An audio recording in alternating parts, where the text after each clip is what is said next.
บาสิจังหวะเกิดเป็นปีเทอร์ลินแน่คิดเต้ๆนะคะเอาท้าไปทำใจเสียจังหวะ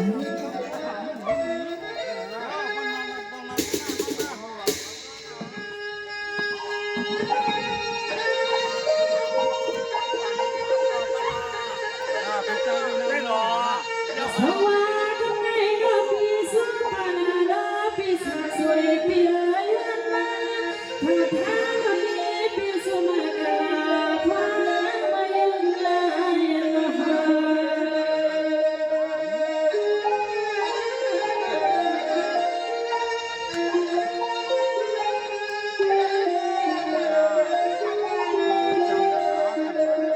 สวัสดีก็ปีก็ยำเสียในสาขาเมียงเมื่อยามเดียวอ๋อตาใสปีสาวก็เลือกบุญคุณปีอ้อยไปเห็นบารมี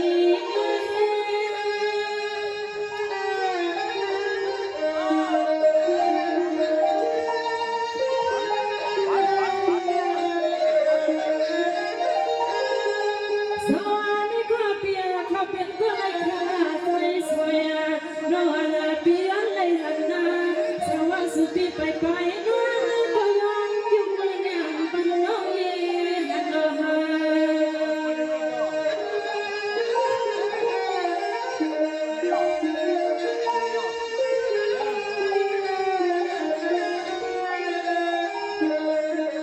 สวัสดีครับพี่ชายชางสวยก็เป็นพี่นาสุนามาแค่สุกันนาสาสุสุพี่หามาวันนี้น้องอีก็หามาปลาหือปลามีทงหา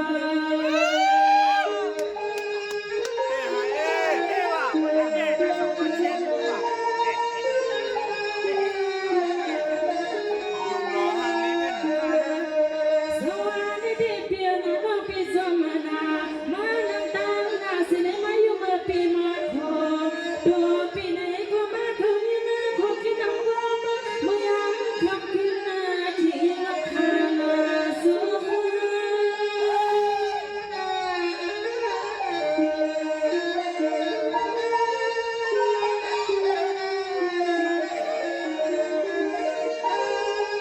สวัสดีเธอข้าลาสถาพรพอกุกยอพี่ไปเลยคุมแม่ว่าเปียซา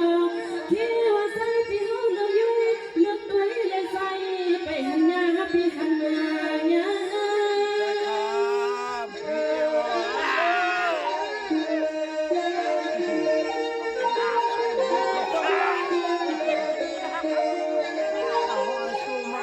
สวัสดีเปียควันซึ่งอันที่มันก็เกิดตามนายังไงยังลงมาได้เคยอยู่สามมือพี่อยู่มัวนาว่าวันนั้นทุกวันนี้สุพี่มารอได้พี่มัวรอได้เงินมาดีน้อยพี่ดีกว่านาสือพี่นาตา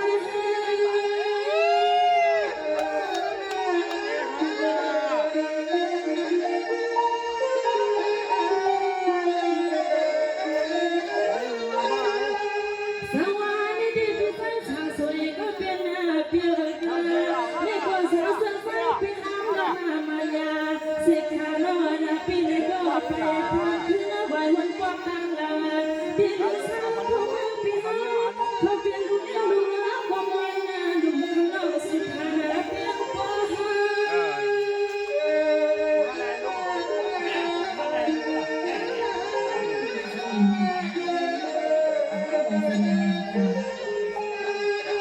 สวัสดีครับพี่ชายชางสวยก็เป็นเปีย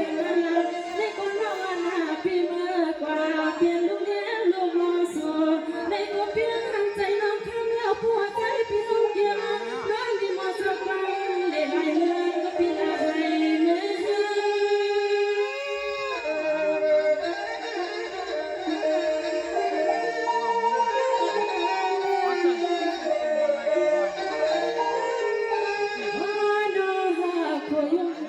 พี่สาวทุ่งเมืองในปี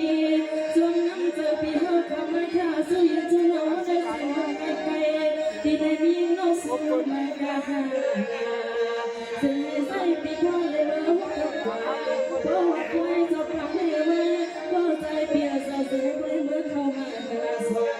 โทรเลยมีให้เสียหัว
Hãy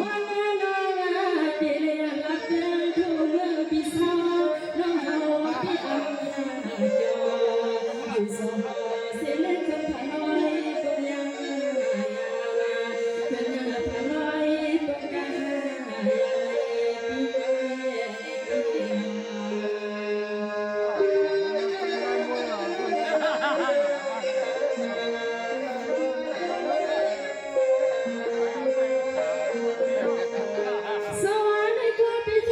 Ghiền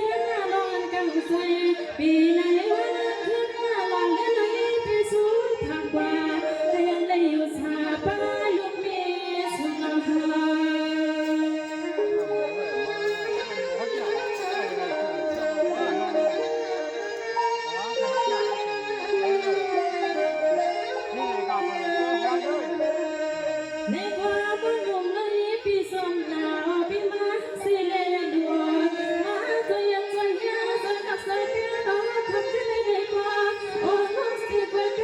để không bỏ lỡ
มาปฏิวัติติเกี่ยวกับพวกในดอกเบี้ยสา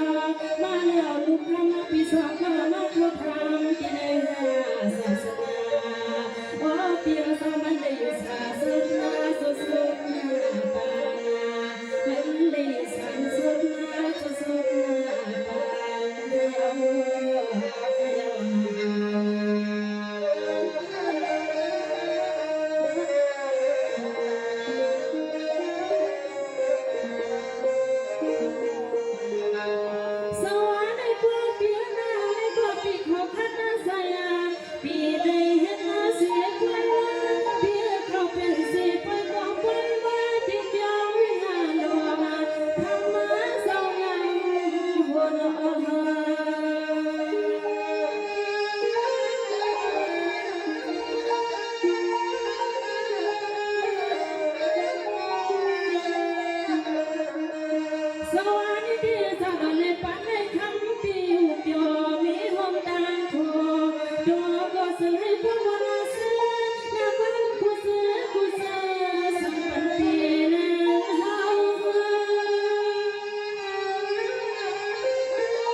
ปีก็สองไม่เป็นคำคนในนอเปียสา สาวข้าพี่มือข้ามาเนี่ยในก็ยังสาเอาข้อความมาสู้ปันเป่าให้ลำโลหะ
ขอความน้องยิงสายามาทำดินเย็นโอพี่เดินกับผาอย่าลงกับผู้ตาไม่ได้เปียเปียเปีย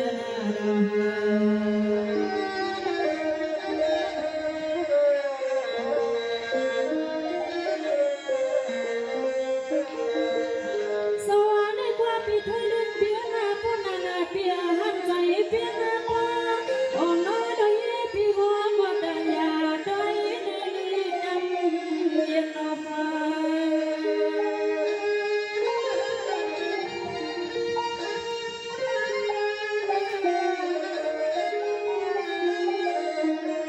อย่าปีมีน้องทางผู้ดังไม่ได้เปียนา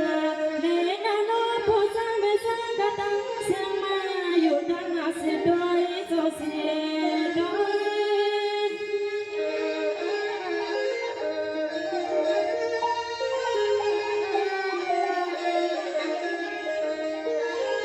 โอ้ยน้อ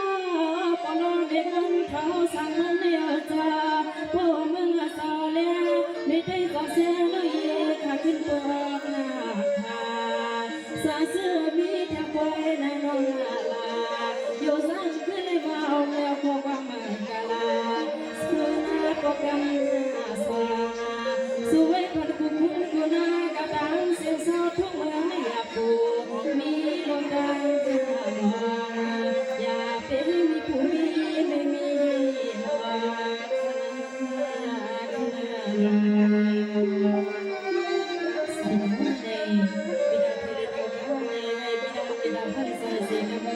เลยฟังโดยยนต์กำถือที่เขาในคอ